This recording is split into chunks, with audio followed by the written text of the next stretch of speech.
Hi, this is WUAnime. Welcome to the 10th part of the anime series, Farming Life in Another World.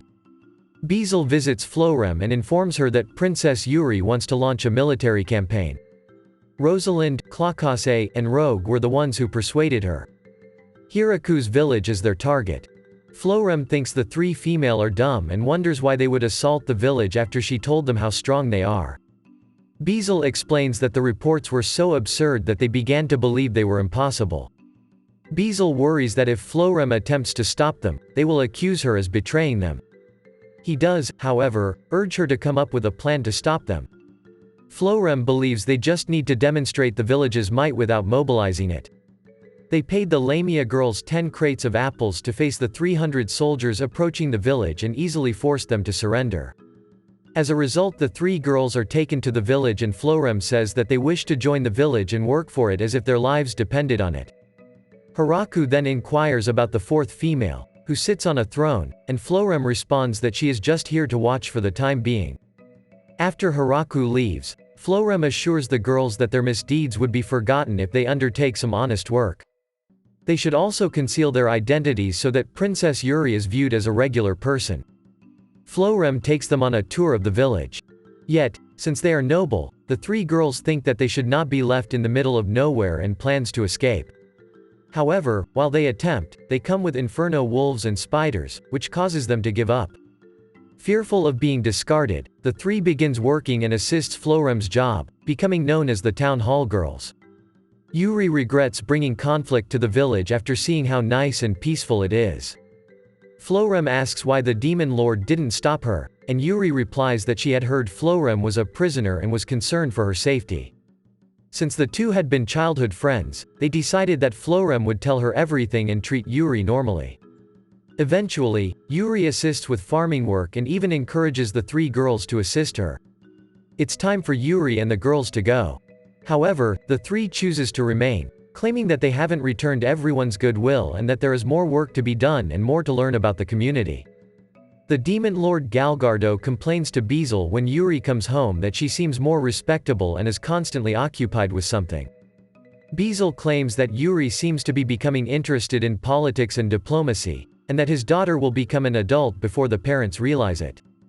Galgardo thinks that she has encountered a male and intends to rip him apart.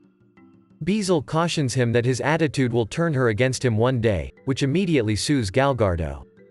Hiraku's village begins their pre-winter agricultural harvest, but they end up with more food than expected and no place to keep it. Hiraku agrees when Lastismoon recommends sending some to her father. Hakurin then suggests sending some to her parents as well. Her father resides in the north, and her mother in the south. Tia realizes she is referring to the Emperor and Hurricane Dragon. Lastismoon then goes to her father's place to drop off some crops, and then to Shishato's city to do the same. Lastismoon eagerly accepted Michael Gorun's request to destroy a monster that was targeting trade boats, and the creature was vanquished. Meanwhile, Hakurin continued north, and on her way back, she met other people who wished to move to the village. Ya is their leader. They introduce themselves as mountain elves. Ya tells that they were previously living in the mountains, but that they have recently been struggling to get food. Hiraku then considers his options. Ya apologizes for creating problems and understands that they can't just help strangers and will leave. Hiraku, on the other hand, admits that he didn't intend that and had been thinking about where to put them to sleep until they built them a home. Ya smiles as he welcomes them to the village and tells that they are skilled hunters and will gather food for themselves. They try to catch anything, but the creatures are too powerful. Hiraku advises her not to be concerned. Ya notices him doing something, and Hiraku says that he is attempting to make pottery, but fails, and that he will need clay. Ya then offers to search it for him, stating that she knows the soil and what is underneath it, and that the monsters won't be a problem since she can simply avoid them. Ya finds clay and crafts pottery, which makes Hiraku happy. Hiraku learns that they discovered another dungeon, and the girls dispatch a survey team to explore. Meanwhile, Hiraku completes and uses the male bath. Florem seizes the three females outside and pushes them to confess the truth. They explain that they want to use this chance to get close to Hiraku. According to Florem, the three of them are the lowest ranking members, and they can't merely steal their way to the top. Shortly after, the survey party returns, stating that they should send an extermination team there since they discovered a blood viper inside. The elves insist on having that meat since their clan's existence relies on it. Ya notes that the flesh of the blood viper is particularly important. Consuming it energizes your body, promotes husband-wife relationships, and is thought to gift you with offspring.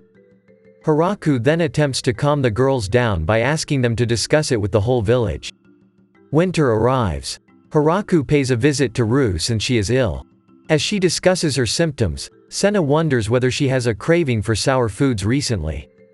Ru reveals that she has no appetite but can still eat tomatoes and fruits. Senna goes on to say that someone in their village stated something similar. Hiraku then inquires as to what happened to that individual, to which Senna responds that they congratulated them on the birth of their child. That's it for now, see you on my next video.